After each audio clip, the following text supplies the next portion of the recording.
muchos temas todavía que platicar. Le pido por favor a Alex que nos grabe para darle la bienvenida a nuestros dos grandes amigos, al escritor y analista político Ramiro Padilla Tondo y al periodista y reportero en México de RT, Manuel Hernández Borbolla. Ramiro, Manuel, ¿cómo les va? Hola, hola. ¿Qué tal, Ese es Toño? el de Peña Nieto. Ese era así. No. Decía Miguel Martín, es el riñón peñanetista, dice Miguel Martín. Sí, no, sí parece ese riñón peñanietista. Pues bienvenidos, compañeros. Qué bueno que los podemos tener aquí en un día en el que hay mucho análisis que hacer, análisis fuertes, en el que necesitamos de sus mentes para, pues, ampliar un poco la información, lo que ha ocurrido. ¿Qué les parece si empezamos con esto que ocurrió anoche? Como se esperaba, los fachitos del MACPRI-RD pues tiran esa reforma electoral al no conseguirse los 2/3 del Congreso, los 2/3 necesarios para aprobar una reforma constitucional. Y no sé si nos pueda poner las imágenes ahí, don David, para que usted vea estos fachitos, pues. Insistimos, como se esperaba, y el mismo presidente López Obrador ya lo había planteado en sus mañaneras, ¿no? Pero no tan rápido, algo que platicábamos hace unos momentos con Paco Cruz, de inmediato Morena y sus aliados aprueban el plan B al espacio exterior, así le llamo yo, como esa película de Ed Wood, plan B al espacio exterior, con el que, en efecto, hay una serie de situaciones muy propositivas, hay reducciones al INE, hay reducciones de costos, hay también, se quita la figura de este secretario ejecutivo vitalicio casi que pusieron en 2008 cuando todavía era IFE y que Lorenzo Córdoba lo perpetuó en el poder, lo quiere perpetrar hasta 2026, ¿no? Esa es la realidad. Se comprenden una serie de leyes secundarias para modificar la estructura del INE, modificaciones muy duras para el instituto. Y bueno, pues esto hay que comentarlo. Creo que podemos darle un análisis más a fondo con ustedes dos compañeros en cuanto a lo bueno de lo malo, lo bueno que salió de anoche. ¿Qué te parece que empezamos contigo, Ramiro? Me parece que obviamente ayer estamos viendo el debate en vivo en el programa con Rafa y pues obviamente era de risa loca los posicionamientos de los diputados de oposición, de risa loca, o sea, sacaron las vacunas de los niños con cáncer, sacaron dictador, o sea, no sé quién hará el libreto o si su mente ha sido secuestrada por el archivillano de Claudio X, pero repiten el mismo discurso y fue terrible verlos ayer en tribuna, tener solo un plan A. Y pues obviamente desde la Cuarta Transformación se tiene un plan A, un plan B, un plan C, llegamos al plan Z y le volvemos a dar otra vez plan B y la oposición sigue anclada en lo mismo. Es ridículo lo que sucedió con la oposición ayer, luego abandona la sesión, luego pues se sorprenden de que siempre se los mayoritean, pero obviamente estamos hablando del concepto de democracia. ¿Qué significa la democracia en su acepción más pura, ¿no? Es el mandato del pueblo. Entonces, lo que ha pretendido hacer la oposición durante estos 4 años, sin nada de fortuna, es tratar de bloquear todas las iniciativas que ve el presidente, pero también hay que recordarles a los panistas que así funcionan las democracias. Uno escoge una autoridad para que tome decisiones, que somos una democracia representativa. Entonces, obviamente, uno escoge una mayoría para que vote leyes que nos favorezcan a la mayoría. Obviamente, válgame el pleonasmo, pero obviamente lo que no ha entendido la oposición es que también deberían de saber que pues ellos, mientras fueron gobierno, pues nunca consultaron a nadie para privatizar hasta bueno, no voy a decir groserías esta vez, porque hay público infantil, pero privatizaron todo sin consultar a nadie. La ley electoral, obviamente, que está muy bien, porque pues, ofrece mecanismos novedosos para que se llegue a una democracia plena, porque esto que ellos venden, los Waldis, como dicen los ahijados de Waldenberg, que ellos venden, ¿no? Como los adalides de la democracia y que sin el INE México no existiría como tal y ese tipo de cosas, pues obviamente es una farsa montada para proteger sus intereses. Ahora con lo que sucedió anoche, que salieron todos a correr y a llorar, que era injusto, se tiraron al piso. Había un cuate que parecía que tenía peluca, había una señora que tenía voz como de bruja gritando, o sea, era una cosa espantosa lo que hicieron ayer. Salió Sí, un espectáculo terrible, el tipo Torreblanca que fue ahí el Lord Culo, yo sí, perdón que hay público infantil, pero el Lord Culo ahí que fue a amenazar a Vicente Serrano, ¿no? Este cuate que no, y en ediciones pasadas de ese circo había dicho que los morenistas se limpiaban el culo con la Constitución. O sea, eso fue anoche la discusión, así quedaron exhibidotes. el Salomón Chespirito también, por ejemplo, que salió, o sea, todos ellos con esta idea de que gritando y haciendo gestos dramáticos en la tribuna se iba a cambiar el sentido de la votación. O sea, ya estaba claro. O sea, acusaron a Morena de seguir las órdenes del patrón, del dictador y todo ese tipo de cosas, y tú te quedas pensando en el sentido de la escasa o nula educación que tienen nuestros legisladores, sobre todo la oposición, porque no hubo nada durante estos 4 años, durante las 2 legislaturas, no ha habido nada absolutamente rescatable de la oposición, porque pues obviamente si tienes a alguien como Margarita Zavala que no puede articular 2 frases completas sin equivocarse, todos ellos, esta parte, esto lamentable, que por una parte nos beneficia a nosotros que creemos en la cuarta transformación, nos beneficia porque pues pelear contra ellos, pues obviamente es pelear contra un montón de personas que no terminaron la primaria, ¿no? Entonces es deleznable la actitud de toda la gente, de toda la oposición, de la exhibidota que se dan, de cómo no entienden cómo funcionan los mecanismos de la democracia, porque hay una frase muy priista que me gusta mucho, Toño, que es que dicen los periodistas que el poder se ejerce, no se comparte.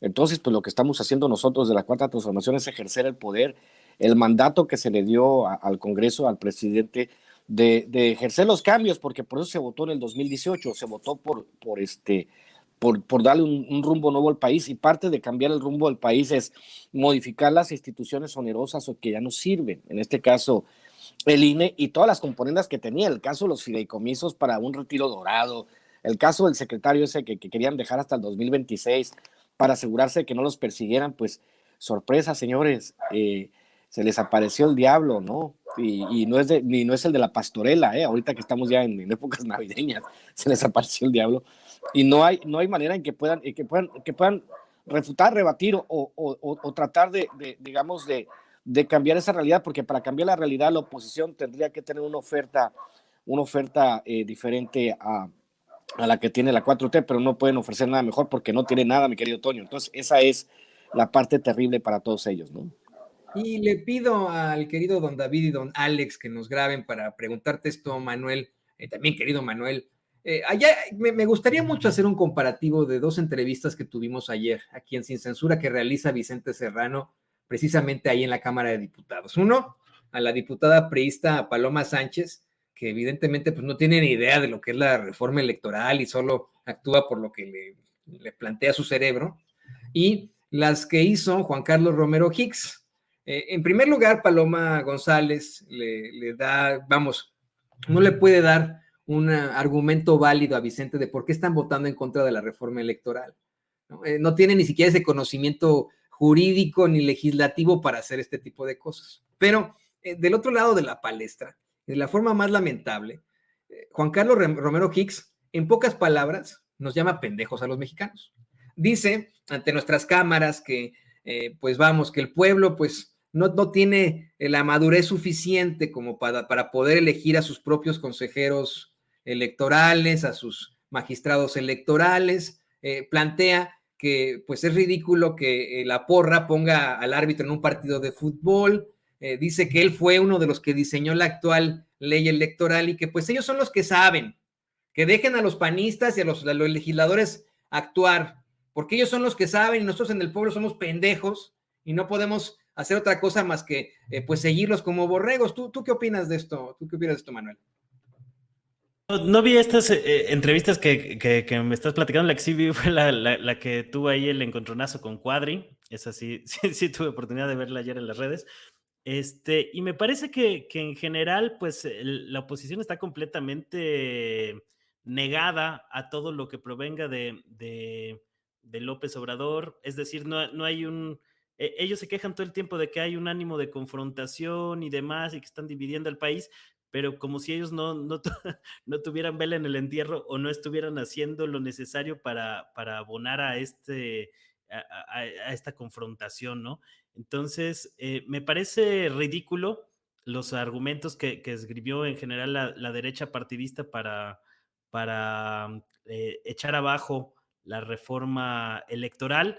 Me parece una pena que no haya podido juntarse el número de votos suficientes, 2/3 partes de la Cámara de Diputados, para echar a andar una reforma que yo considero muy necesaria. Me parece que el núcleo de esta reforma era la elección de consejeros y magistrados, precisamente esto que Romero Hicks pues no le gustaba. Me parece que era uno de los mayores avances porque era darle más responsabilidad a la ciudadanía y quitarle un poco el control a los partidos y a la partidocracia de esta elección tan determinante de las autoridades electorales, en el que hay un gran atorón. Hoy en día, buena parte del sistema electoral mexicano pues pasa por ese atorón de cómo se eligen y a qué intereses obedecen tanto los consejeros electorales como los magistrados. Entonces, pues hasta un poco hábiles en la derecha partidista, porque bueno, ahora que se vaya a tener que ir Lorenzo Córdoba y compañía, pues Morena va a llevar mano en esa decisión y esperemos que sean un poco más fuertes de lo que fueron con las anteriores consejeros electorales, que trataron de ser más, buscar mayor consenso, no imponer a sus perfiles y a sus candidatos, pero creo que en esta situación pues ya va a ser un poco diferente la jugada, o al menos creo yo que debería de tener un poquito de mano dura Morena a la hora de ejercer el poder, como lo acaba de decir Ramiro, a la hora de imponer a los consejeros electorales. Digo, si esas son las reglas que ellos quieren mantener, pues que se atengan a las consecuencias en ese caso, ¿no? Por otro lado, me parece que la reforma electoral, este plan B que salió, pues es de alguna manera una reforma electoral light, descafeinada, que realmente lo que hace es tratarle de obligar al INE a que asuma esta política de austeridad republicana a la que se ha negado contundentemente.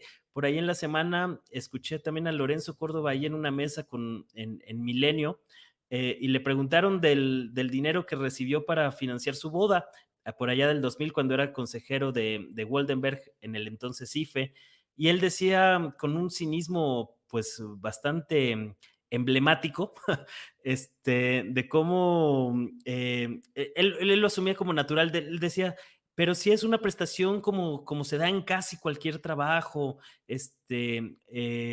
no veía como lo raro o lo extraordinario de esta situación, ¿no? Yo al menos no conozco ningún trabajo en donde te den dinero para financiar tu boda, ¿no? Y eso habla de la burocracia dorada que se construyó durante mucho tiempo en esta institución electoral, y es el tipo de burocracia dorada que están defendiendo hoy pues los partidos de derecha, PRI, PAN, PRD, Movimiento Ciudadano y compañía, que de alguna manera lo ven como parte de sus feudos todavía y de decisiones políticas que les permitirían competir de alguna manera en 2024. Entonces, me parece que, bueno, no es lo que se esperaba la reforma electoral, pero por lo menos hubo un avance, se le pudo meter tijera, quitaron a este personaje Edmundo Jacobo de la Secretaría General, que digamos era el mando operativo del INE y al cual lo querían mantener hasta el 2026, ahí para tener un pie metido y boicotear a los posibles consejeros electorales elegidos por Morena a partir del próximo año. Entonces, pues no fue lo que necesitábamos y lo que necesitaba el país y lo que esperábamos, pero digamos que por lo menos hubo un pequeño avance al por lo menos imponerle, ahora sí, la austeridad republicana por ley a las élites del INE, y que se estiman ahorros entre 3,500 millones de pesos. Entonces, pues bueno, no fue lo que esperábamos, no fue lo que queríamos, pero por lo menos se obtuvo algo. Entonces, bueno, pues, creo que fue un buen triunfo para la 4T, aunque tampoco fue tan grandilocuente como nos hubiera gustado. Insisto, paciencia, paciencia. Creo que las definiciones llegarán en 2024, cuando tengamos que redefinir precisamente al presidente o la presidenta, a la Cámara de Diputados, a la Cámara de Senadores, habrá nuevas legislaturas, muchos presidentes municipales, uno que otro gobernador, ¿no? Entonces, yo creo que hay que tener paciencia para aspirar a reformas que no son light. Yo estoy completamente de acuerdo contigo, No, Manuel. y sobre todo eso de que creo que en este sexenio pues ha ayudado mucho el hecho de que la gente sea consciente de lo importante que es el Congreso para las próximas elecciones y para impulsar los cambios que se necesitan. Exactamente, es un pueblo mucho más politizado, suena ya a cliché, a frase hecha de López Obrador, pero la realidad es un pueblo mucho más politizado, más consciente, que en 2024, pues seguramente le cerrará la puerta a los traidores a la patria. Y bueno, ¿qué les parece si ahora vamos al tema de la polarización? Y le pido a Alex y a don David que nos graben con esto. Este es un tema muy llamativo. Yo he estado leyendo varias redes sociales de los típicos fachitos de siempre, ¿no? De los típicos trolls que se meten nada más ahí a cuestionar todo lo que tenga que ver con el progreso, todo lo que tenga que ver con la izquierda, pero específicamente, así como lo plantea Manuel, que se oponen a cualquier cosa que huela a Andrés Manuel López Obrador. Y uno de estos, por ejemplo, es este señor que utiliza pantalones de cuero y que constantemente lanza diatribas discriminatorias en contra de los miembros del equipo de Sin Censura, que está muy encabronado, dice él, ¿no? Porque López nos ha dividido, ¿no? O sea, él dice, sube cabrón, porque López nos ha dividido, estamos muy polarizados. Y esto a mí me llama mucho la atención, porque es una situación histórica que se ha repetido. Fíjense, yo sé que ustedes lo saben, pero lo quiero compartir con el público consentidor de Sin Censura.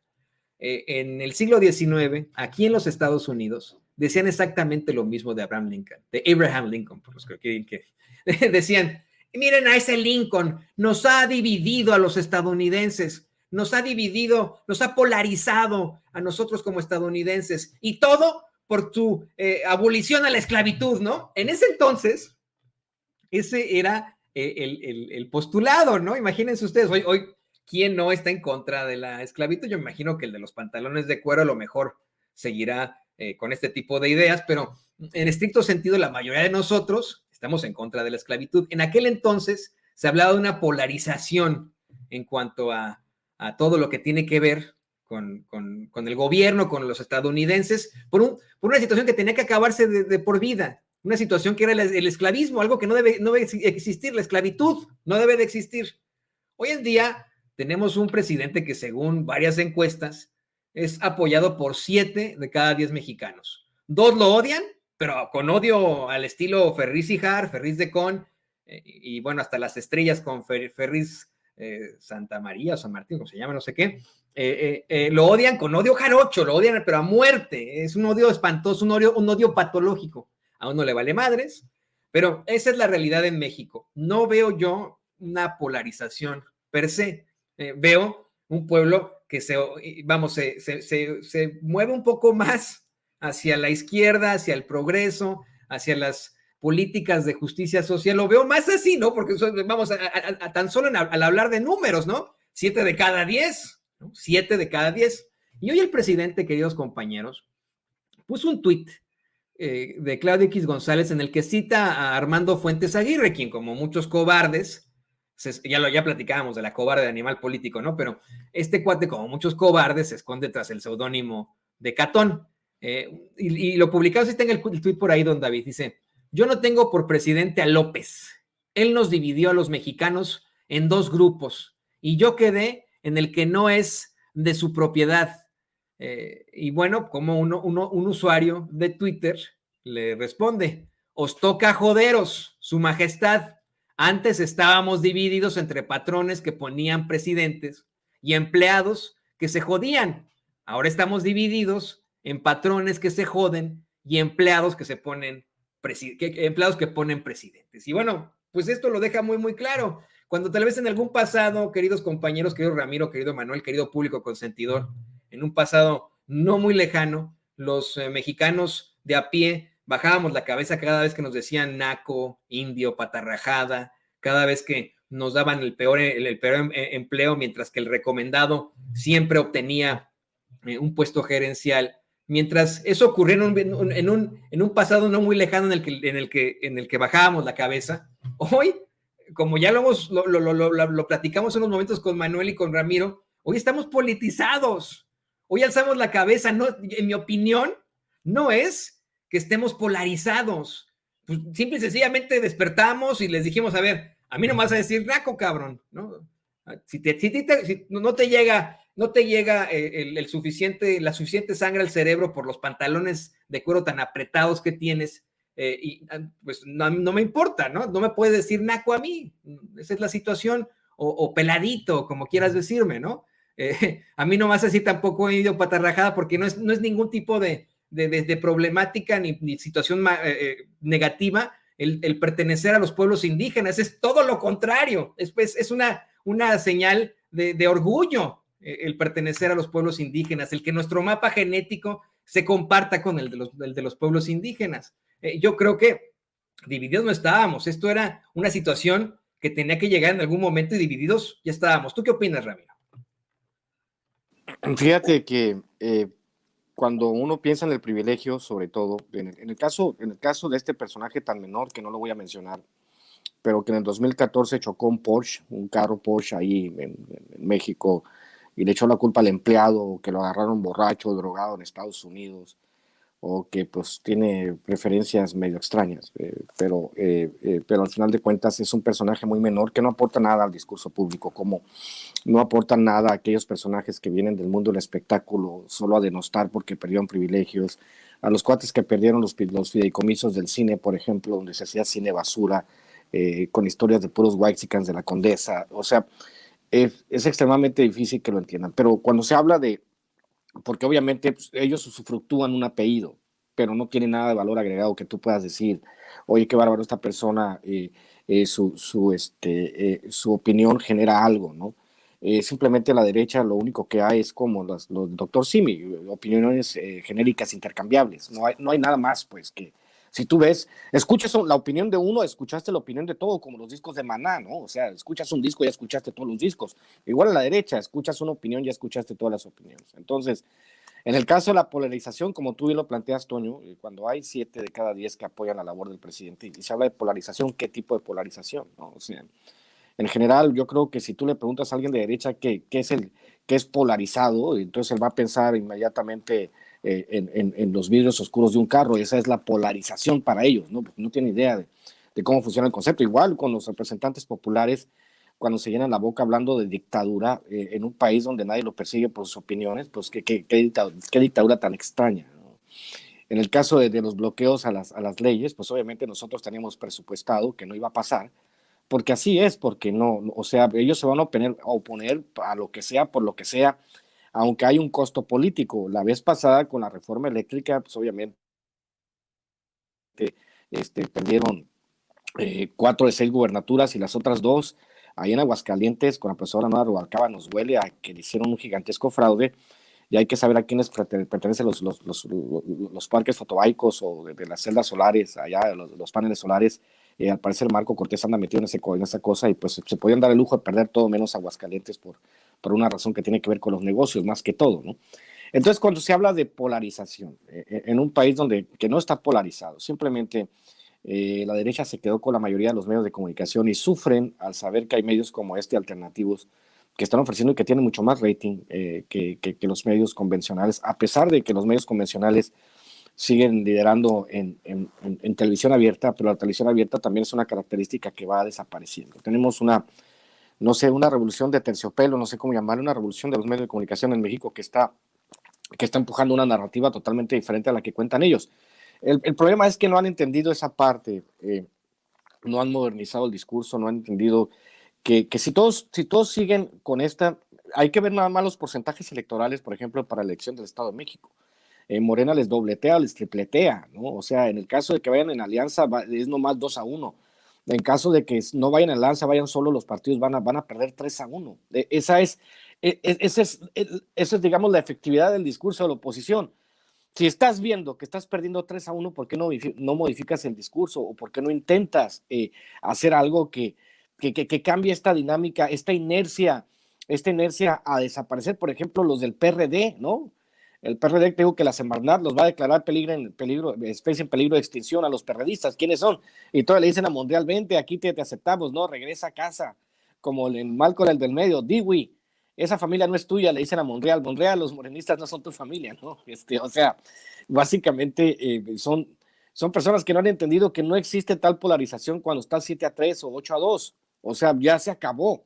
Hay una nueva realidad y una nueva cultura política en el país que deben de entender que así funciona. Obviamente pueden tener sus victorias pírricas como, no pasó la reforma electoral. Está bien, no pasó. Pero pasó el plan B o pasó el plan C o pasó el plan D. Ahorita han de estar Lorenzo Córdoba y todos ellos con los nestos en el cogote porque saben que se viene una fiscalización y si la Unidad de Inteligencia Financiera hace auditorías al INE, igual puede ser amigo de Cerón y Andrés Roemer allá en Israel, Lorenzo Córdoba, después de que termine, porque no va a haber lugar donde todos estos cuates se puedan esconder. Y bien lo decía Manuel, es tiempo también de que Morena se ponga ruda con los consejeros que va a elegir, que meta ya consejeros radicales, ya en aras de la democracia, de la convivencia, en aras de ser medio monrealistas, que amor y paz y la chingada. Hay que recordar que hay un antecedente al monrealismo, y el antecedente al monrealismo es Santiago Krill cuando fue secretario de Gobernación de Vicente Fox, en aquellos entonces con diferentes posiciones. Pero Vicente Fox al principio, cuando no se había vuelto loco, que quería chingarse al PRI, o sea, dice, no, vamos sobre el PRI. Y Santiago Krill le dijo, no, hay que negociar, hay que todas las fuerzas políticas. Y tiró el Santiago Krill y los priistas se lo chamaquearon sabroso. Entonces, por eso que cuando dice el presidente que él no abraza corruptos, pues obviamente hay que decirle a Monreal, obviamente que esas son las razones. Y después de la conversación donde parece que Lorenzo Córdoba fue el que creó Va por México, el Pacto por México, o los 200 organizaciones que tienen X México que ha creado el Claudio X González, pues obviamente uno entiende, ¿no? Que no han entendido de qué se trata, no entienden que no entienden esa frase tan maravillosa. Y deberían ir descubriendo de a poco que sus posibilidades de cada día de retomar el poder, pues van disminuyendo. Y ya como partidos políticos con esas formaciones, ya no van a regresar jamás al poder porque no tienen respuestas a los nuevos problemas. Entonces es como querer regresar a la televisión en blanco y negro, ¿no? Pero bueno, es parte del show, mi querido Toño. Pero fíjate, lo que mencionas muy interesante, la revolución de terciopelo, que al fin y al cabo termina con un régimen muy cuestionable en Checoslovaquia, divide a ese país en dos, para bien, la verdad es que fue para bien, eso es lo que plantean tanto checos como eslovacos, ¿no? Conozco muy pocos checos y eslovacos, pero siempre me dicen eso, ¿no? Pues fue para bien, ¿no? Esta división. Le pido a Alex y a don David que nos grabe para hacerle este planteamiento a Manuel Hernández Borbolla. Exactamente eso, ¿no? Se habla de esa polarización 7-3, que no puede ser polarización.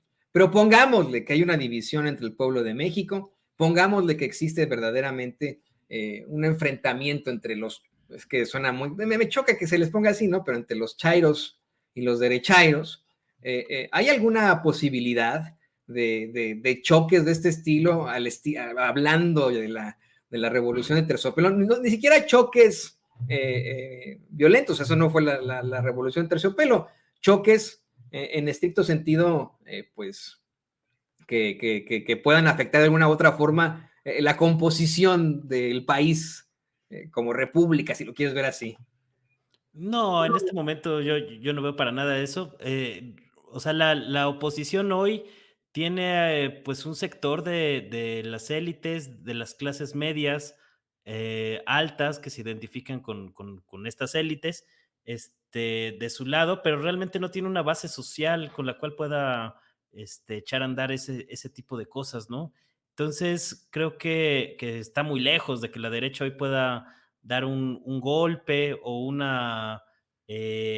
hacer una maniobra que desestabilice este asunto. Creo que estamos en un momento político muy especial en México, en el que el presidente López Obrador tiene muchas fichas de su lado. Entonces, pues si les ganó partidas cuando no tenía tantas fichas, pues ahora que tiene muchas más fichas en la bolsa, veo muy difícil que le puedan siquiera competir. O sea, yo creo que la derecha en general, si hubiera sido autocrítica después de la aplanadora electoral que le pasó en 2018, hubieran reconocido sus errores, hubieran pedido disculpas por todo el daño que causaron al pueblo de México, a lo mejor hoy estarían en posición de competir, pero como se les ha ido en nada más inventar mentiras, golpear con lo que sea, agarrarse de cualquier tema para hacer escándalo, patalear y hacer berrinche, pues hoy tienen muy pocas posibilidades de competir rumbo al 2024. Tan es así que a año y medio de las elecciones presidenciales no hay un solo personaje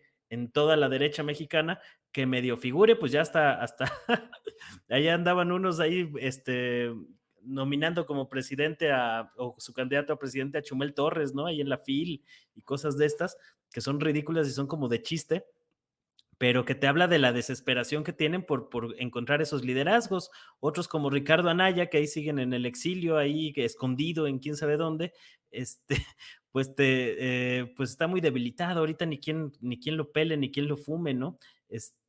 Claudio X, pues tampoco se acaba de querer lanzar como político de tiempo completo, digamos, o político profesional, aunque pues ya prácticamente lo es. Entonces, pues están muy, muy, muy desdibujados. Ellos a lo que le apostaban es a tener de su lado a las Fuerzas Armadas, al ejército, que es como tradicionalmente se podrían dar golpes de Estado, o a final de cuentas los que tienen las armas inclinan la balanza hacia uno de los lados, y también esa partida de alguna manera se las ganó López Obrador, echándose a la bolsa al ejército con varios temas, y hasta donde sabemos, hasta donde podemos percibir hoy en día, pues no hay un riesgo de que se vaya a voltear la tortilla en este asunto próximamente. Entonces yo veo muy, muy desarticulada a la oposición, y precisamente por eso, o sea, yo creo que más bien debieron haber pedido disculpas por todo el desastre que causaron, por todas las muertes que causaron, por los estragos que causaron contra la clase trabajadora, y en lugar de eso, pues se les ha ido en hacer berrinche, y con esta idea estúpida, diría yo, de que ahora estamos polarizados cuando antes estábamos muy unidos, ¿no? Y todo era unidad y pues era la visión del México que tenían las élites, esas élites que creen que el país es Polanco. Entonces, pues yo sí les recomendaría a esas personas pues que se salgan un poquito de su burbuja, ¿no? Porque tienen una visión un poco distorsionada de lo que es el país, es la realidad, y por eso se sorprenden luego de que pasan cosas como el hecho de que la gente no vote a la derecha, cuando la derecha pues está haciendo todo lo posible por tratar de votar medidas antipopulares. La reforma electoral contaba con el respaldo de un sector importante de la población, según cualquier encuesta. El tema de las vacaciones, que ya se había logrado un avance para conseguir 2 semanas de vacaciones, y ahora lo quieren descafeinar diciendo que sí van a ser 6 días y los otros 2 a negociación con el patrón. O sea, este tipo de cosas, o sea, ¿cómo es posible que estén votando sistemáticamente medidas antipopulares y luego quieran ganar elecciones? Y cuando además de todo, pues insultan a la gente, ¿no? Que no está de acuerdo con sus ideas oligárquicas. Entonces, pues es ridículo, y con todo y que todavía yo creo que el gran pendiente es acabar de desarticular la estructura de poder que sigue vigente en los grandes medios corporativos, en los grandes medios de comunicación hegemónicos, o que fueron hegemónicos durante algún tiempo. Se ha dado un avance importante en este asunto de la politización. Hoy la gente no se traga cualquier cosa y está mucho más al pendiente de los temas políticos a un nivel que no pasaba hace 10 años. Entonces yo creo que esa politización del pueblo mexicano es lo que va a poder blindarnos durante un tiempo de una intentona golpe de la derrotada oligarquía neoliberal. Totalmente de acuerdo, totalmente de acuerdo. Esa es lo que necesitamos, y viene, yo lo veo por generaciones por venir, en definitiva. 7-3, ¿no? A lo mejor va a ir decreciendo poco a poco, pero al menos en la próxima década tendrá que ser así. Y bueno, queridos compañeros, yo les quiero agradecer que hayan participado aquí con Sin Censura. Ramiro, híjole, perdón que te diga esto, pero híjole, un señor que se llama Paco Meralgo dice: Toño, ese del pantalón de cuero se parece al maestro Ramiro, pero sin barba. No, bueno, va a ser porque por la resbaladilla de piojos nomás, ¿no? Pero de ahí en fuera. ¡Qué horror! ¿No? No, exactamente, qué horror. Pues yo les quiero agradecer, queridos compañeros, que hayan participado con nosotros. Querido Manuel, tú ya que tenías el micrófono, ¿por qué no nos compartes tus redes sociales para que la gente se ponga cada vez más en contacto contigo? Sí, pues muchísimas gracias. Ahí pueden echar un ojo en el canal de YouTube con mi nombre, Manuel Hernández Borbolla, igual en la página de Facebook, y también estamos ahí en Twitter, @ManuelH Borbolla, donde estamos ahí comentando algunas cosas y dándole seguimiento ahorita a lo que está pasando en Perú, que también nos trae ahí con un ojo al gato y el otro al garabato. Muchas gracias, Toño, Ramiro, por el espacio, y siempre un gusto compartir mesa con ustedes. Así es, a Pedro Castillo, nomás falta que lo acusen de brujería precisamente como lo hicieron los Ferris y que su congreso ultraderechista medieval diga, no, sí, vamos a quemarlo en la hoguera. Nomás falta eso ahí en Perú. Lo vamos a practicar los próximos pasos que se nos va el tiempo. ¿Cómo era la canción, Toño? La de brujería, de amor en tu compañía. Una canción ochentera. Me pongo a pensar mejor en la de Maná. Pues ahora que dices que es lo mismo, siempre Maná con toda la de es una hechicera. Una seductora Sí. o los que cantaba Sublime, ¿no? Hay gente I don't practice santería, I have no Christian ball. Que por cierto, esa canción, rápidamente, es una apología al delito fantástica, pero nadie se dio cuenta en los 90 por alguna razón, ¿no? No, hay muchas canciones así que pasaron desapercibidas y que hoy están prohibidas completamente. Bueno, pero esta canción de Sublime ya es un clásico y nadie acá lo prohíbe. Pero quiero, Ramiro, también compártenos tus redes sociales. Pues ya saben, señores, el viernes a las 5 de la tarde en la biblioteca Alfredo Cañas Mendoza, aquí en Ensenada, estaré presentando Cartas a un Facho al público ensenadense, de la gente que quiera venir de Tijuana, Mexicali, San Diego, Los Ángeles, pues aquí vamos a estar. Va a estar buena la presentación. Allá hay algo de expectativas por la presentación en mi ciudad, porque siempre me han dicho que cuando armaba una presentación en forma en Ensenada, y pues este viernes a las 5 de la tarde, Alfredo Callas, la biblioteca Alfredo Callas Mendoza, está atrás del Costco, por allá por el Certucha hay un Oxxo, bueno, hay muchos Oxxos, pero atrás del Costco hay uno, y ahí voy a estar presentando, perdón por la publicidad, pero pues son los únicos parámetros para encontrar la biblioteca Alfredo Cañas Mendoza, y ahí estaremos a las 5 de la tarde. Voy a llevar de todos los libros, espero me lleguen los libros de cuentos, los rituales, y pues obviamente un libro que quieren ya llevaron Maradot al teatro y me acaban de informar y estamos negociando que mi libro, la novela José Tlali, probablemente sea llevada a ser un largometraje. Para las personas que no sepan, José Tlali es una novela que escribí hace algunos años que trata sobre un Jesucristo indígena de 8 años, no les cuento más, y está en Amazon, y Los Rituales, mi mejor libro de cuentos, ya está en Amazon también, y pues sigan adquiriendo Cartas a un Facho y El Pequeño Chai Ilustrado, aparte de los otros libros, y Maradot, y Hojas sin Ruta, que ha sido muy bien calificada, mi querido Toño. Hojas sin Ruta, un libro de ensayos que escribí hace mucho tiempo, que tiene otras temáticas, pero ahí va, y pues estoy en @Chairo Ilustrado, @Ramiro Tondo, y la próxima semana, si me llegan los libros de Los Rituales y de José Tlali, pues estaré armando paquetes, ¿no? Para la gente que me los quiera pedir por Twitter. Y un gusto siempre compartir con Manuel, ¿no? No se me vayan, compañeros. De hecho, hay una noticia de último momento, ahora que estábamos hablando de lo de Pedro Castillo, nos está llegando información. Le pido, por favor,